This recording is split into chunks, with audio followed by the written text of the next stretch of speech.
सत साहिब सतगुरुदेव की जय। बंदी छोड़ कबीर साहिब जी की जय। बंदी छोड़ गरीबदास जी महाराज जी की जय। स्वामी राम देवानंद जी गुरु महाराज जी की जय हो।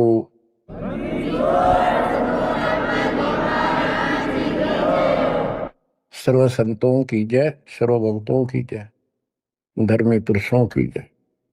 श्री काशी धाम की जय, श्री सुडानी धाम की जय, श्री क्रोथा धाम की जय, श्री बरवाड़ा धाम की जय।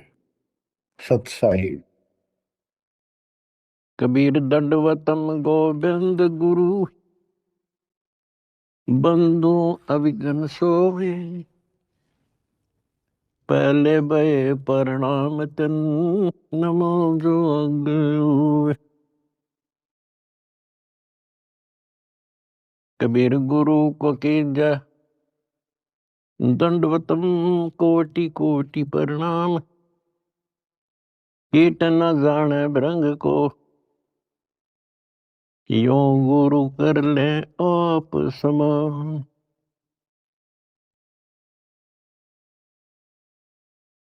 निर्विकार निर्भय तू ही, और सकल बेमान। यदि साधु और सकल बेमान, सब पर तेरी साहिबी, सब पर तेरी साहिबी।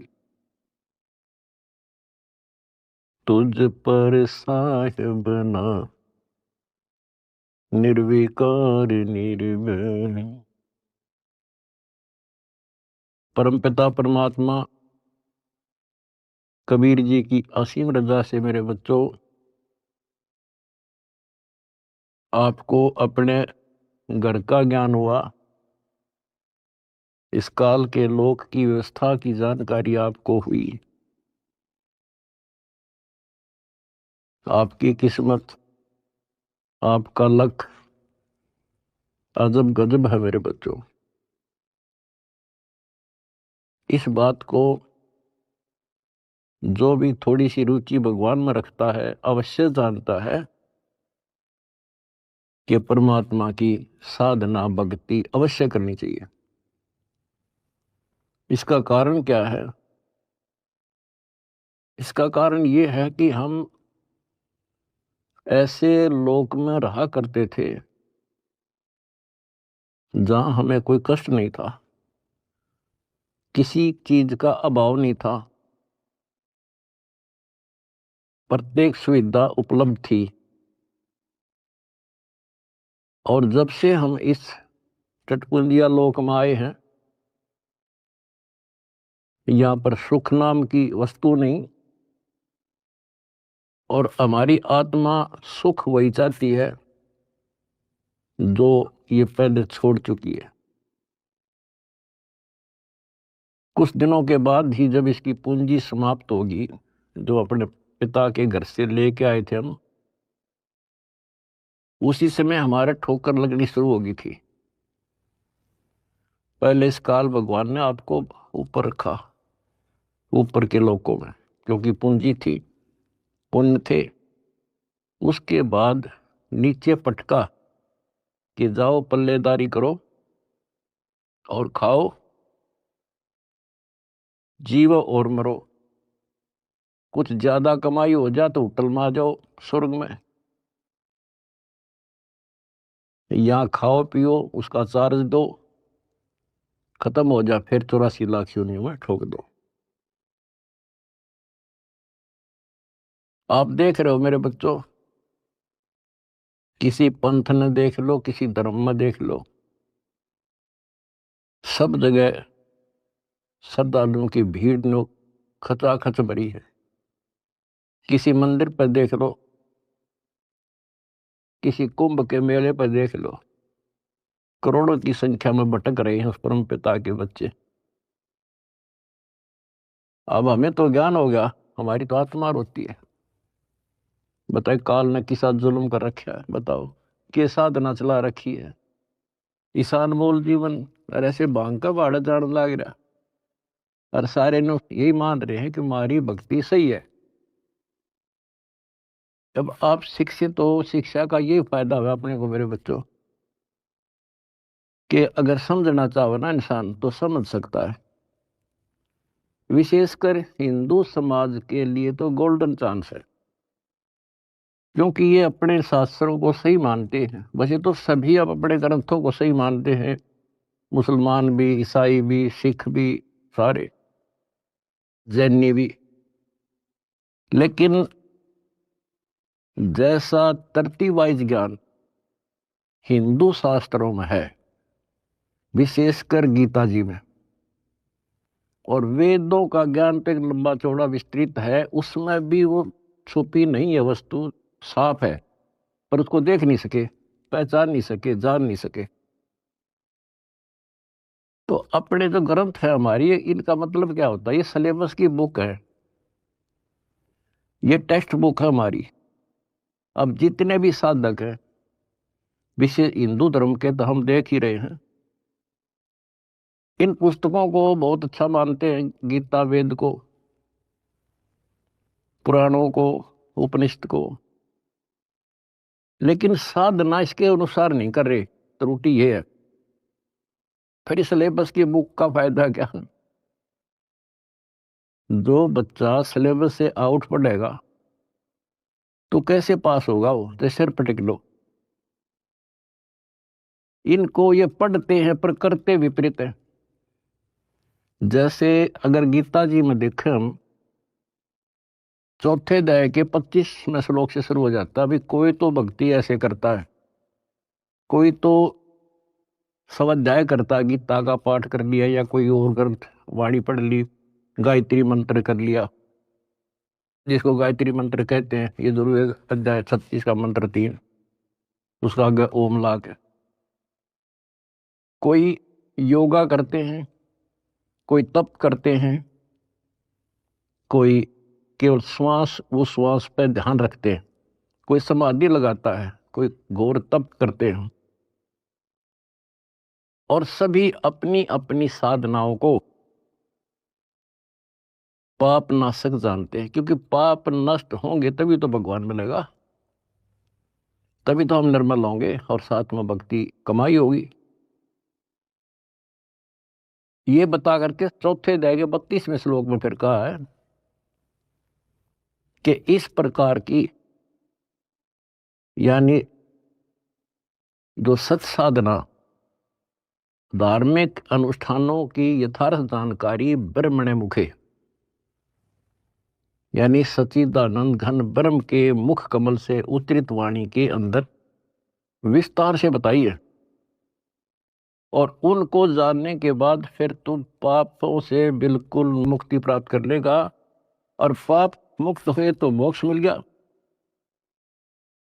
तो उसका तात्पर्य है कि परमात्मा ने, उस सच्चिदानंद घन ब्रह्म ने, जो स्वयं अपने मुख कमल से बोल कर जो ज्ञान दिया है, उसमें वो सही जानकारी है, वो तत्व ज्ञान है, वो सूक्ष्म वेद है। फिर चौथे अध्याय के 33वें श्लोक में ये कहा है कि अर्जुन, द्रव्य में यज्ञ से ज्ञान यज्ञ श्रेष्ठ है। यानी वैसे ही देखा देखी प्रेरित होकर कहीं धर्मशाला बना दी, कहीं पर भंडारे लगा दिए, कि तो कंबल बांट दिए, गौशाला बनवा दी, प्याऊ खुलवा दी, वो तो अच्छी बात है, लेकिन पहले ज्ञान समझो। सबसे पहले ज्ञान यज्ञ श्रेष्ठ है, पहले ज्ञान समझो। फिर उसके लिए बता चौथे अध्याय के 34वें श्लोक में कि उस ज्ञान को तू तत्वदर्शी संतों के पास जाकर समझो, उनको दंडवत प्रणाम करो, नम्रता पूर्वक प्रसन्न करो। वह तत्वदर्शी संत फिर आपको वो मार्ग बताएंगे। फिर वहां पता चलेगा, गुरु बिन माला फेरते, गुरु बिन देते दान, गुरु बिन दोनों निष्फल है। पूछो वेद पुराण। अब यहां से स्टार्ट होगी फिर वह साधना शास्त्र अनुकूल। फिर गुरु पूरा हो। हमारे शास्त्रों में सारी पहचान बता रखी है भाई, संत की पहचान, पूरे गुरु की पहचान, तत्वदर्शी संत की पहचान 15वें अध्याय के प्रथम श्लोक में बता दिया। जो इस संसार रूपी वृक्ष के सभी विभाग भिन्न भिन्न बता देगा, स वेदविद। वेद का अर्थ ये नहीं चार वेद हैं, वो तत्व ज्ञान का जानने वाला है।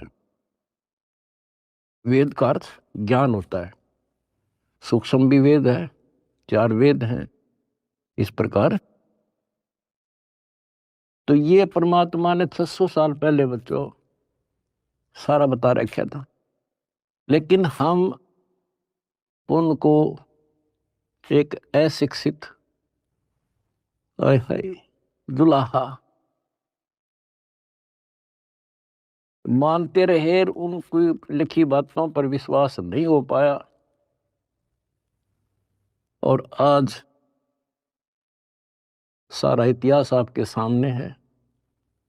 चारों वेद बताते हैं, गीता और पुराण बताते हैं कि वो समर्थ परमात्मा कबीर है। और 600 साल पहले जो उन्होंने सृष्टि की रचना की जानकारी दी थी, ब्रह्मा विष्णु महेश की पूरी सतिथि बताई, उनकी जन्म कुंडली बताई, जन्म पत्री लिख कर जा रहे थे परमात्मा। और आज तक इन संस्कृत के ज्ञाताओं को, आचार्य शंकराचार्यों को, इन कथावाचकों को कख भी पता नहीं। बच्चों शुक्र मनाओ, अपनी किस्मत सराहो कि आपके ऊपर कैसे रजा हुई। इसको पहचानना ही मुश्किल है, बाकी कोई दिक्कत नहीं। कबीर साहब कहते हैं, कह कबीर सुनो भी साधो, मैं तो हूं विश्वास में। अगर आपको ये विश्वास हो गया कबीर इज गॉड, दिल से, बनावटी नहीं, मोक्ष में संशय नहीं है। मोक्ष तो सीधा है, ज्ञान पूरा, भगवान पूरा और आपका गुरु पूरा।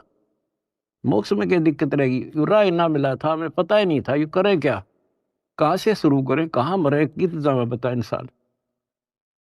भगवान के लिए तड़प सभी को है।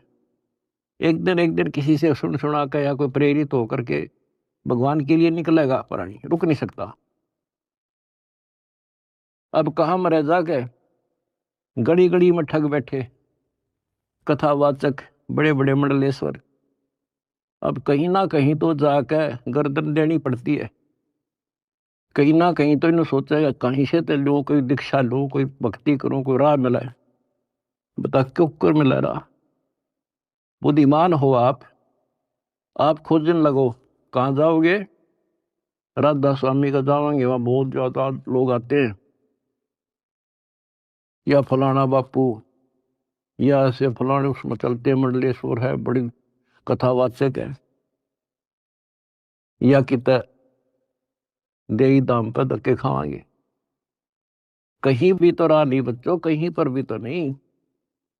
आखिर में हार के कितना ना कितना बैठ के अपना भक्ति करता ही है इंसान, और उसमें इतना रंग जाता है क्योंकि वहां एक सोसाइटी बन जाती है। वो एक किला बन गया उसका, उस किले से निकालना क्यों करे। राधा स्वामी से ले गए, सारा दिन वो विचार सुने जो बकवाद है सारी, और वो फाइनल हो रही है कि उस इतना ही है बस सारा कुछ हरि बाप के सामने। किसी के पास भी तक कख नहीं बच्चों। और बता क्यों तो भगवान भटके थे, अरे क्या जरूरत थी उनको आने की। इस मनुष्य जीवन का काम है तो यो है, अब ठीक ठाक भक्ति करके अपना पीछा छूट जा, और उसका राह नहीं मिल रहा, बताइयो ऐसे भटक रहा है असंग युगों से। उसी लिए आपके पिताए भगवान खुद आए और ये काम करे थे। और यहाँ बता कोई कपड़ा बुनने आए थे वह,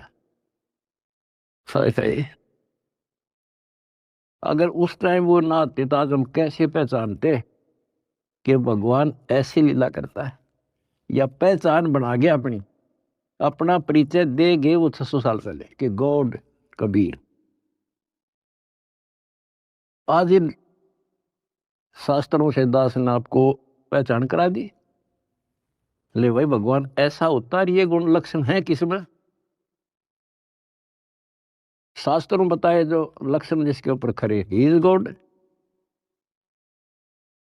स्वामी रामानंद जी चारों वेदों के प्राकांड ज्ञाता माने जाते थे और 18 पुराण कंठस्थ थी उनको। उपनिषद क्या सारा कुछ गोट रखे संस्कृत में।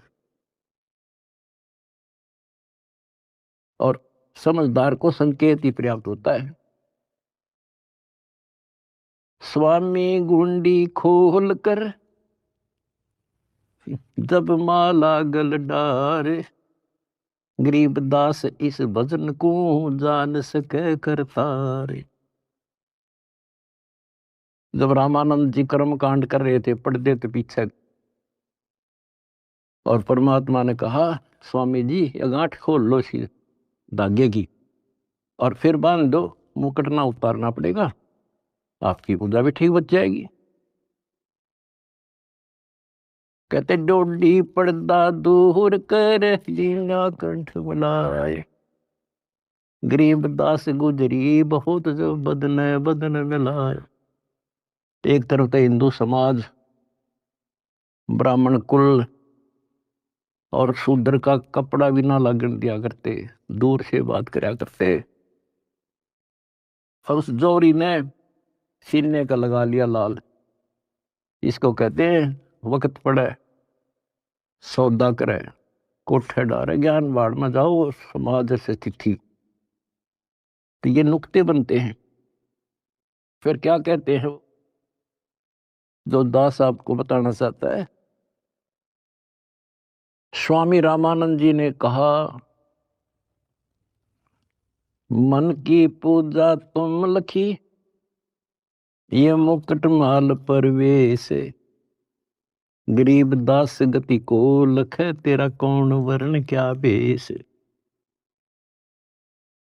स्वामी रामानंद जी कहते हैं हे भगवान, मेरे मन की बात मैं मानसिक पूजा कर रहा था, वो आपने पहचान ली।